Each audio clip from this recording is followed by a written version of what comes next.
Live news, खबर तो पक्की है।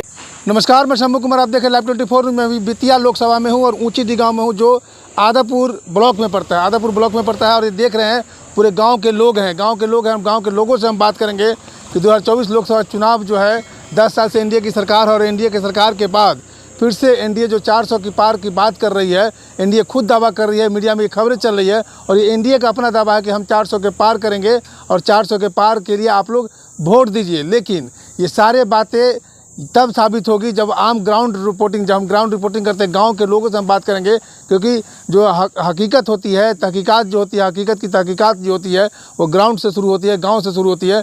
इसलिए गांव के लोग, सारे लोग यहाँ पर इकट्ठा हैं, उनसे हम बात करेंगे। सबसे पहले आपसे सवाल रहेगा कि 400 की पार एनडीए सरकार कह रही है कि हमको 400 के पार कीजिए, 400 के पार वोट दीजिए, तो क्या 400 के पार करने के लायक वो हैं अभी 10 साल के बाद, या 400 के पार आप लोग करवाएंगे? जी, सबसे पहले तो मैं आपके चैनल को बहुत बहुत बधाई देता हूँ। भाजपा सरकार है जो एनडीए की, वो तो 2014 में आई थी। उस समय भी जो हमारे प्रधानमंत्री नरेंद्र मोदी बोले थे, ठीक उसका उल्टा काम करते हैं। जो कहते हैं उसका उल्टा काम होता है। इस बार 400 पार बोले हैं तो उसमें से एगो जीरो हटा दीजिए, तो 40 हो गया। अब कमाल है तो 40 हो सकता है। इस समय पूरा देश के जनता बहुत नाराज है एनडीए सरकार से। किस बात के लिए नाराज? क्योंकि अभी मणिपुर के घटना देखे होंगे, वहाँ भी भाजपा की सरकार है और केंद्र में भी भाजपा की सरकार है। कम से कम 250 दिन से वहाँ पे और 3 औरतों महिलाओं के साथ जो बलात्कार करके नंगा घुमाया गया रोड पर। अब बताइए, इससे भी बुरा दिन हो सकता है भाजपा के सरकार में? इससे अच्छा दिन हो सकता है? चलिए बाप की बातों को समझ गए। आप ये बताइए, ये मणिपुर की घटना को जिक्र किए, आप किस बातों से नाराज हैं या खुश हैं एनडीए से कि क्या एनडीए जो 400 मांग रही है वो जनता देने के लिए तैयार है या नहीं है? बिल्कुल नहीं है। बिल्कुल नहीं। क्यों? क्योंकि जब 2014 में मोदी जी आए थे तो उन्होंने प्रत्येक साल 2 करोड़ नौकरी देने की बात कहे थे। 15-15 लाख रुपया खाते में जाएंगे, गैस सिलेंडर कम करेंगे, बेरोजगारी कम करेंगे, महंगाई कम करेंगे, किसानों का आय दुगुनी करेंगे, माफ़ भी करेंगे। लेकिन ऐसा कुछ नहीं हुआ। आज चल रहा है मोदी जी की गारंटी। चलिए, बहुत लोगों से बात करना है, सबसे कम टाइम लेंगे।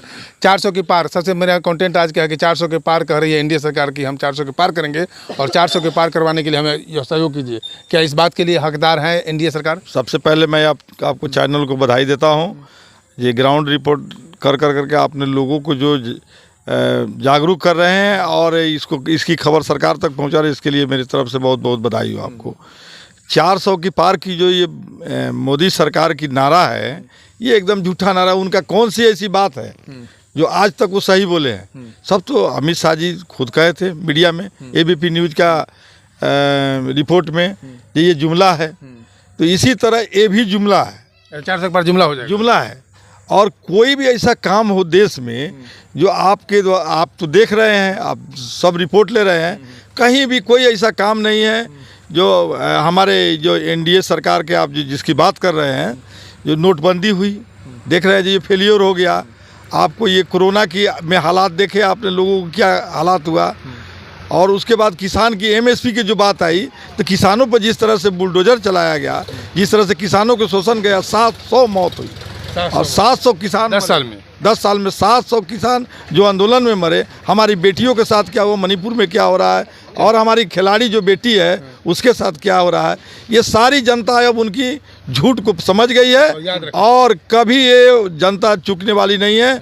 और यहाँ पर महागठबंधन की सरकार बनेगी, इंडिया गठबंधन की सरकार बनेगी और उनको कोई वोट देने जाने नहीं। चलिए, युवा हैं, युवा से बात करेंगे हम। युवा वाली बात करते हैं, अग्निवीर की बात करते हैं। भारत में जब मोदी सरकार आई तो अग्निवीर मात्र 4 साल की नौकरी, सरकारी नौकरी 4 साल का दे रहे हैं। ये तो हद करने वाली बात है। क्या अग्निवीर से आप लोग खुश हैं? नहीं, हम लोग तो पूरा नाराज है अग्निवीर से। हाँ, पूरा नाराज है।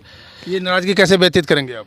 वोट के माध्यम से व्यतीत करेंगे हम लोग। वोट के माध्यम से व्यतीत करेंगे। वोट के माध्यम से महंगाई, बेरोजगारी, अग्निवीर, पूरा आप सुबह से लेकर शाम फील्ड में दौड़िए, मेहनत कीजिए और 4 साल में फिर घर आ जाइए। क्या करेंगे उसके बाद? सब लोग नौजवान पूरा खिलाफ है अग्निवीर का। और सब लोग वोट देने जा रहा है कांग्रेस को। कांग्रेस को क्या कहेंगे आप? 15 लाख रुपए मंगा दीजिए।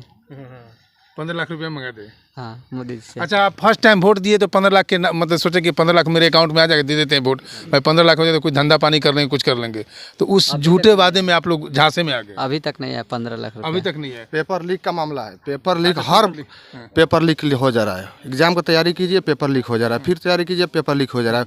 19 के बाद आज तक रेलवे में बहाली नहीं आया। 14 का बहाली जाके 22 में फाइनल हुआ, 19 के बाद रेलवे में बहाली नहीं है, पूरा प्राइवेटाइजेशन होने जा रहा है।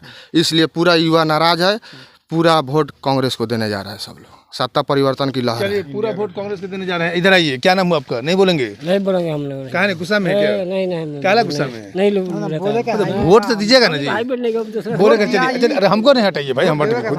करे, क्या नाम हुआ आपका? शिवम कुमार सानी। क्या कहेंगे, क्या कहेंगे? तो 14, 19 और 24, 14, 19 हो गया, 24 में क्या करेंगे?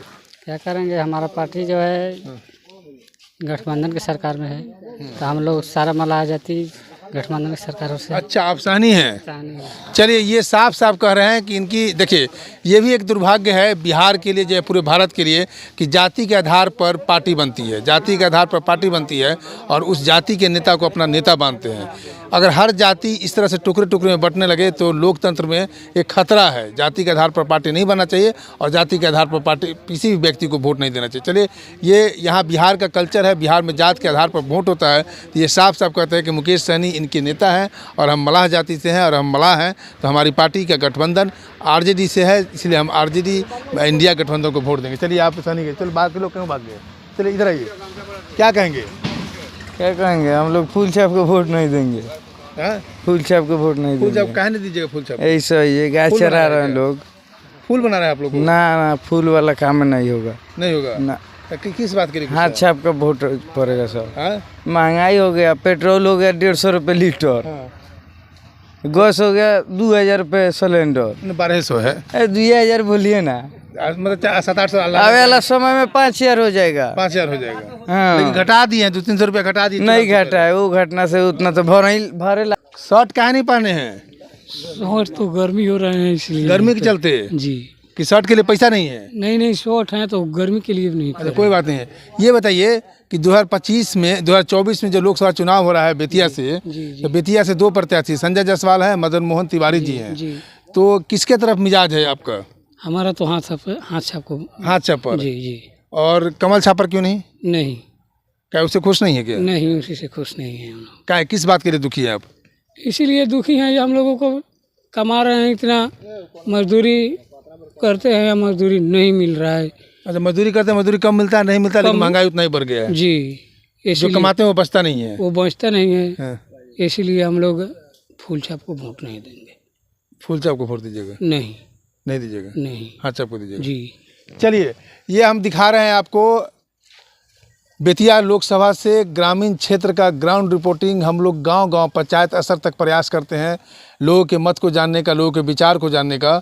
आपको मैंने खबर बिहार के तकरीबन जो लोकसभा क्षेत्र है, बेतिया हो, मोतिहारी हो, शिवहर हो, पूर्णिया हो या बक्सर हो या आरा हो, हर जगह का जो ग्राउंड रिपोर्टिंग दिखाते हैं वो दिखा रहे हैं। लेकिन जो आकलन है पूरे बिहार का, शायद मिजाज बदलेगा। परिवर्तन लोकतंत्र का नियम है, लोकतंत्र में परिवर्तन बहुत ज़रूरी है। अगर परिवर्तन नहीं होगा तो लोकतंत्र का मतलब नहीं होगा। लेकिन सारे बातों पर जनता की जो बातें हैं, जनता की जो राय है, जनता के जो विचार हैं, सारे विचारों पर मोहर तब लगेगी जब 4 जून को जो रिजल्ट आएगा, उस रिजल्ट में पता चलेगा कि एनडीए या इंडिया, एनडीए या इंडिया। एक तरफ राहुल गांधी, एक तरफ नरेंद्र मोदी।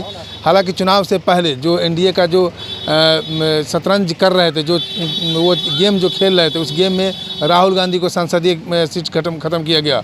उसके बाद कांग्रेस पार्टी का जो अकाउंट था उसको फ्रीज कर दिया गया। ये कहीं ना कहीं ये चाल थी कि किसी तरह से कांग्रेस पार्टी को और इंडिया गठबंधन को डिस्टर्ब करे। आपको बात करें अरविंद केजरीवाल को, आम आदमी पार्टी को, अरविंद केजरीवाल की पार्टी को, अरविंद केजरीवाल के ऊपर तकरीबन 2 से 3 साल, मतलब बहुत दिनों से पहले से उन पर केस चल रहा था, लेकिन चुनाव से ठीक पहले उनको जेल के अंदर बंद कर दिया गया। ये कहीं ना कहीं मंशा था कि अरविंद केजरीवाल को जेल के अंदर बंद करके इंडिया गठबंधन को कमज़ोर करे, इनके सीट को कम किया जाए। ये साफ मंशा चल रहा। अगर उनको अरेस्ट करना था तो पहले भी अरेस्ट करके जेल भेज दिया था। ये सवाल इस बात के लिए उठता है कि अरविंद केजरीवाल कोई अपराधी प्रवृत्ति के नहीं थे। अगर वो कहीं भाग नहीं सकते थे, आप पूछताछ की बात है तो उनको बुला करके पूछताछ किया जा सकता था, लेकिन जानबूझ करके चुनाव ख़त्म होने के लगभग आधा चुनाव मतलब हाफ 50% चुनाव ख़त्म होने के बाद उनको चुनाव से जेल से बाहर निकाला गया। बात करें हेमंत सोरेन की, हेमंत सोरेन जो झारखंड में है, झारखंड के मुख्यमंत्री हैं, उनको जेल में बंद कर दिया गया। तो ये साफ साफ मनसा दिखता है कि ये भारत के इतिहास में देश की आज़ादी के बाद इस तरह की लोकतंत्र पर मतलब कि लोकतंत्र पर हमला नहीं किया गया कि जो लोकतंत्र के सिपाही हैं, लोकतंत्र के जो नेता हैं, लोकतंत्र के जो नेतृत्व करने वाले व्यक्ति हैं, उनको जेल के अंदर बंद कर दिया जाता है। तो यही इसी बात के लिए हम कहते हैं कि सत्ता परिवर्तन इसलिए जरूरी है कि लोकतंत्र जिंदा रहे, नहीं तो आदमी जो डिक्टेटरशिप है वो आ जाती है। नमस्कार, मेरे चैनल को तो मैं आपको दिखाया बेतिया लोकसभा क्षेत्र से। अगर मेरे चैनल को लाइक और सब्सक्राइब नहीं किया तो लाइक करें, सब्सक्राइब करें। Thank you so much. Live news, खबर तो पक्की है।